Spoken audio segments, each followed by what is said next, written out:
Hello dear friends, आप सभी का स्वागत है चैनल पर एक बार फिर से। तो फ्रेंड्स, आप सभी लोगों के लिए देखिए Uttar Pradesh state medical faculty ने आपके नए फॉर्म रिलीज़ किए हैं। तो काफ़ी टाइम हो चुका है और आप सभी लोगों के फॉर्म अप्लाई भी हो चुके हैं। तो स्कोर कार्ड कब तक आपका आ जाएगा, इसकी क्या पॉसिबिलिटीज़ आपकी यहाँ पर बन रही हैं स्कोर कार्ड के लिए, तो कोर्सेज़ आपके कौन कौन से आपको नहीं करने हैं, इस वीडियो में आपको सारी जानकारी मिलेगी कोर्सेज से रिलेटेड, और आपकी रैंक कितनी होनी चाहिए ताकि आप सेफ स्कोर में आ पाएँ। आप जनरल से हैं, ओबीसी से हैं, एससी, एसटी और ईडब्ल्यूएस से हैं।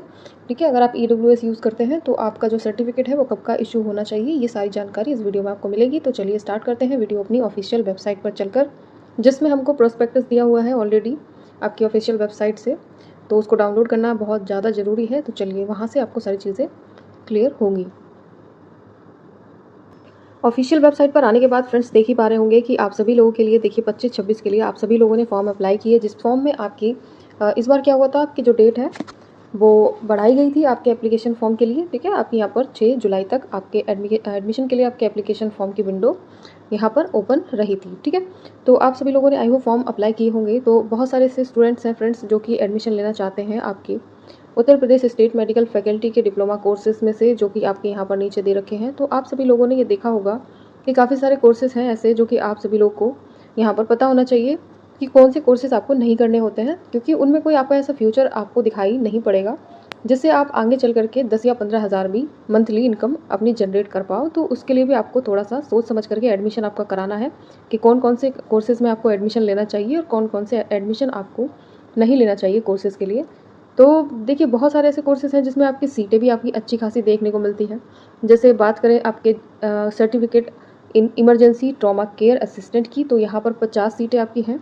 ठीक है, 6 मंथ का कोर्स है। अब देखिए यहाँ पर इमरजेंसी ट्रॉमा केयर का मतलब है कि आप यहाँ पर जो जॉब है आपकी वो मिलेगी आपको एम्बुलेंस के थ्रू। ठीक है, तो उसमें आपका इमरजेंसी में आपको ड्यूटी अटेंड करनी पड़ेगी, और हो सकता है कि 24 घंटे में आपको 6 घंटे या फिर 7 घंटे की ड्यूटी आपको मिल जाए। तो इसके लिए आपको देखिए किसी भी हॉस्पिटल में जा कर के अपना पर्सनली आपको बात करनी होगी अगर आप इस कोर्स को कर लेते हो। ठीक है, तो इसके लिए कोई सरकारी जॉब के लिए तो कोई आपका ऐसा खास आपका यहाँ पर कह सकते हो कि कोई भी यहाँ आपको देखने को होप नहीं मिलता है। ठीक है, देन नेक्स्ट बात करते हैं आपकी एनेस्थीसिया क्रिटिकल केयर और टेक्नीशियन की बात करें तो मान लीजिए आपने 2 साल का कोर्स कर लिया है आपके एनेस्थीसिया, ठीक है, क्रिटिकल केयर टेक्नीशियंस के लिए। तो एनेस्थीसिया के लिए देखिए माने तो यहाँ पर ये डिप्लोमा कोर्सेज है, तो इतना अच्छा तो आप इनकम जनरेट नहीं कर पाओगे, बिकॉज देखिए कुछ ऐसे हॉस्पिटल्स होते हैं जहाँ पर एनेस्थीसिया के स्पेशलिस्ट होते हैं। ठीक है, स्पेशलिस्ट होते हैं और उनको ही ज़्यादातर हॉस्पिटल में जॉइनिंग के लिए रखा जाता है, क्योंकि भाई देखो ऑपरेशन होगा तो उसके लिए कोई अच्छा ही आपको चाहिए होगा। ठीक है, भले ही आपने कितना भी अच्छा प्रैक्टिस कर रखा है या फिर कितने ही अच्छे से आपने पढ़ाई कर रखी है, तो उससे आपका जो लेवल है वो आपका नहीं कंपेयर किया जाएगा। बिकॉज देखिए डिप्लोमा की जो वैल्यू होती है फ्रेंड्स, आप सभी लोग को पता है कि वो इतनी खास आजकल मेडिकल फील्ड में नहीं है। ठीक है, ज़्यादातर जो बैचलर्स होते हैं या मास्टर्स होते हैं उनकी वैल्यू आपको ज़्यादातर देखने को मिलती है। तो कुछ ऐसे कोर्सेज हैं जो कि जिससे आप खुद का इनकम जनरेट कर पाओ, तो वो आपके लिए बेटर हो सकता है। ठीक है, तो बाकी जो चीज़ें हैं वो यहाँ पर मैं आपको क्लियर कर ही दे रही हूँ। तो आपको कौन कौन से कोर्सेज करने हैं वो भी बताऊँगी। तो देखिए यहाँ पर ऑडियो स्पीच थेरेपी आप बिल्कुल नहीं कीजिएगा, आपके पैसे वेस्ट हैं, आप कर लोगे तो कोई भी फ़ायदा नहीं है। ठीक है, देन बात आती है ट्यूबरक्लोसिस प्रोग्राम मैनेजमेंट की, तो इसका भी आपको कोई फ़ायदा कोई बेनिफिट देखने को नहीं मिलने वाला है। ब्लड ट्रांसफ्यूजन टेक्नोलॉजी का भी कुछ खास ऐसा स्कोप नहीं है फ्रेंड्स। ठीक है, और प्लास्टिक सर्जरी टेक्नीशियन की बात करें तो इसमें अगर आप चाहो तो कर सकते हो। ठीक है, कुछ ऐसे फील्ड्स हैं जहाँ पर आपको जॉब मिल जाएगी 10 से 15 हज़ार की, तो उसके लिए भी आपको बस क्या है मेहनत ही करनी पड़ेगी। और कुछ ऐसे कोर्सेज होते हैं जिसमें आपका डिप्लोमा आप कर लेते हो तो आपको यहाँ पर गवर्नमेंट जॉब मिलने के चांसेस होते हैं। देन बात करते हैं CSSD टेक्नीशियन की, तो इसको भी आप ना कीजिए, वही ज़्यादा अच्छा है। CT स्कैन की बात करें तो आप कर सकते हैं अगर खुद का ही बिजनेस करना है या फिर किसी हॉस्पिटल में जा करके आपको काम करना है, तो इसके लिए आपके लिए ये एक बेटर ऑप्शन हो सकता है। देन कार्डियोलॉजी टेक्नीशियन की बात करें तो भाई कार्डियो के लिए आप बेस्ट रहेगा, बिकॉज देखिए अभी ऐसा है किसी भी हॉस्पिटल में अगर आप कार्डियोलॉजी के जॉब के लिए जाते हैं तो उसके हेल्पर के थ्रू, ठीक है, आप मतलब एक तरीके से देखें कि हेल्पर जो होते हैं कार्डियोलॉजिस्ट डॉक्टर, उसके उनके आसपास आप रह सकते हो उनकी हेल्प के लिए, यानी कि हेल्पिंग पर्पज़ से आपको रख लिया जाता है। तो उसके लिए भी आपको वही है कि 20 से 25 हज़ार रुपये या फिर उससे कम भी आपका इनकम जनरेट हो सकता है अकॉर्डिंग टू योर नॉलेज, तो ही आपको रखेंगे। ठीक है, अगर आपकी नॉलेज बहुत अच्छी खासी है तो उसी के हिसाब से आपको जॉब मिलती है प्राइवेट हॉस्पिटल्स में। ठीक है, डायलिसिस की बात करें तो सेम प्रोसीजर यही है कि आपको वही हेल्पिंग के लिए रखा जाएगा, तो उसी हिसाब से आपका जितना नॉलेज रहेगी उसी हिसाब से आपको यहाँ पर पेमेंट भी दिया जाएगा। ठीक है, इमरजेंसी ट्रॉमा केयर कोई फ़ायदा नहीं है, ना करें। और बात करते हैं डिप्लोमा इन हॉस्पिटल एंड, ठीक है, डोमिसाइलरी केयर असिस्टेंस की। तो ये भी आपका कुछ खास कोर्स ऐसा नहीं है, 1 साल का कोर्स है। तो 1 साल के जितने भी कोर्स हैं, 6 महीने के कोर्स हैं, तो भाई उनसे तो आप बहुत ही दूर रहो। और फ़ीस भी देखो आपकी लगभग वही है कि 19,000 रुपये आपका ट्यूशन फ़ीस है, ठीक है, 5,000 रुपये आपकी सिक्योरिटी है। और उसके बाद आपका अलग से जब आप एडमिशन लेने जाते हो तो 19 के लास्ट ईयर सबमिट हुआ था। तो फ़ीस आपका कितना हो जाएगा, टोटल आपका 43 के है। तो उसी हिसाब से आप एडमिशन लेना, क्योंकि ये छोटा अमाउंट नहीं है और वापस भी नहीं किया जाता है। तो सोच समझ करके आप एडमिशन के लिए अपना फ़ैसला कीजिएगा, जल्दबाजी में कोई भी फ़ैसला नहीं करना है, ठीक है। लैब टेक्नीशियन का कोर्स कर लीजिए, आपके लिए बेस्ट है और इसकी गवर्नमेंट जॉब के लिए भी काफ़ी अच्छी खासी वैकेंसीज़ मिल जाती हैं कभी-कभी देखने को। एमआरआई कर लीजिए, ठीक है, सेल्फ बिज़नेस के लिए है, ठीक है।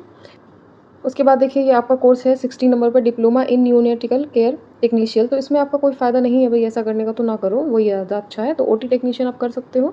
उसके बाद ऑक्यूपेशनल थेरेपी है, तो इसमें आप ट्राई कर सकते हो। ऑक्यूपेशनल थेरेपी हो गया, फिजियोथेरेपी हो गया, तो इनमें थोड़ा स्कोप अभी देखने को मिल रहा है, धीमे-धीमे इन सब चीज़ों का क्रेज़ थोड़ा बढ़ रहा है। और उसके बाद ऑप्थेल्मिक असिस्टेंट की बात करें तो इसमें अगर आप चाहें तो कर सकते हैं, वैसे अदरवाइज़ मेरे हिसाब से तो इसमें भी आप रहने दीजिए, जो तो ही आपका ज़्यादा अच्छा रहेगा। ऑप्टोमेट्री में अगर ट्राई करना चाहते हैं तो कर लीजिए। ऑर्थोपेडिक प्लास्टरिंग में अगर करना चाहते हैं तो कर सकते हैं। इसमें खुद के बिज़नेस के लिए भी ठीक है, ठीक है। इसमें क्या है कि आप अपनी खुद की एक केयर सेंटर खोल सकते हो या फिर किसी तरीके से अपनी आप दुकान कर सकते हो। जैसे आस-पास आपने देखा होगा काफ़ी ऐसे डॉक्टर्स होते हैं जो कि अपना खुद का क्लिनिक खोल लेते हैं, तो उसके लिए भी ठीक है। और दूसरी बात यहाँ पे ऑर्थो वाले जितने भी हैं फ्रेंड्स, तो उसमें आपका यहाँ पर थोड़ा-सा फ़ायदा हो जाता है, ठीक है। तो फार्मेसी की बात करें, फार्मेसी का आप करना चाहते हैं तो कर सकते हैं। फिजियोथेरेपी की बात करें तो फिजियोथेरेपी भी अच्छा है, इसमें आप कर सकते हैं।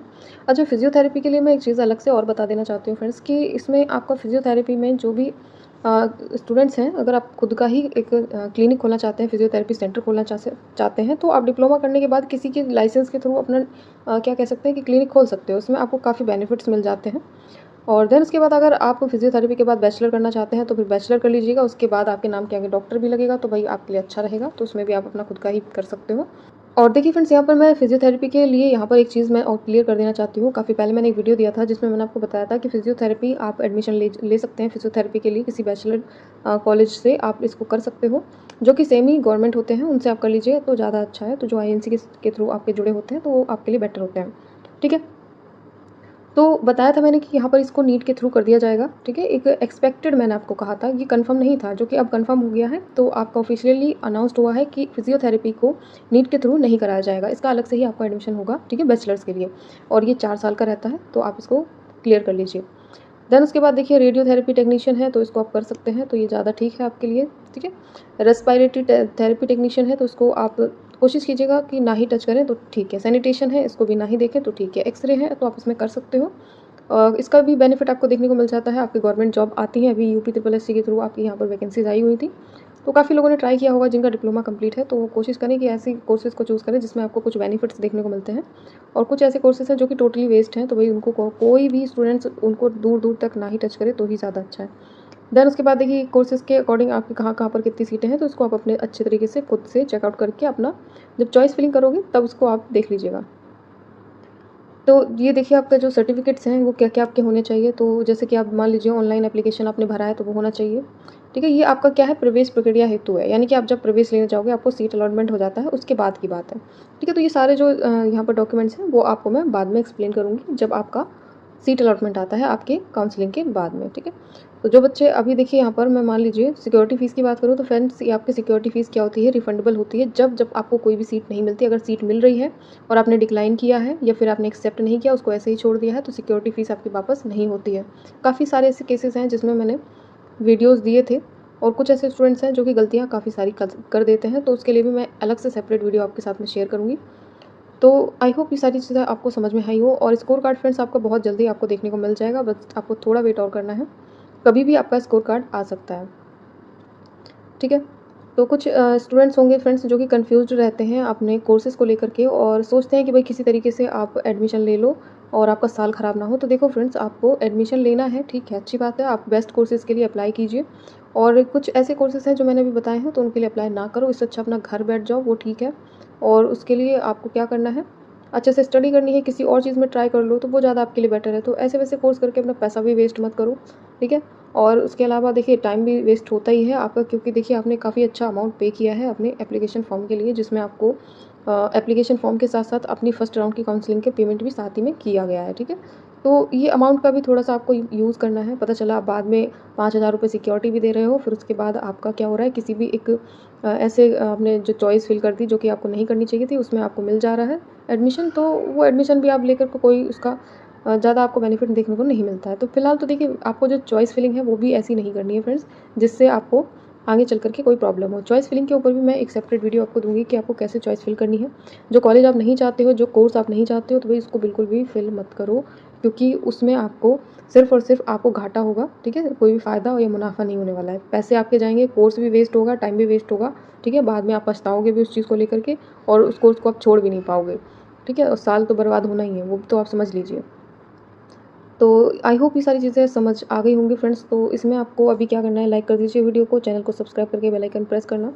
टेलीग्राम, इंस्टाग्राम चाहते हैं तो ज्वाइन कर सकते हैं फ्रेंड्स। सेफ स्कोर का वीडियो मैं नेक्स्ट पार्ट में आपको दूँगी। तो अभी ये क्या है, बहुत लेंथी वीडियो हो गया है, तो वही इसमें अभी आपको सारी चीज़ें एक्सप्लेन करना थोड़ा पॉसिबल नहीं है, तो नेक्स्ट वीडियो में मैं आपके साथ में शेयर कर दूँगी।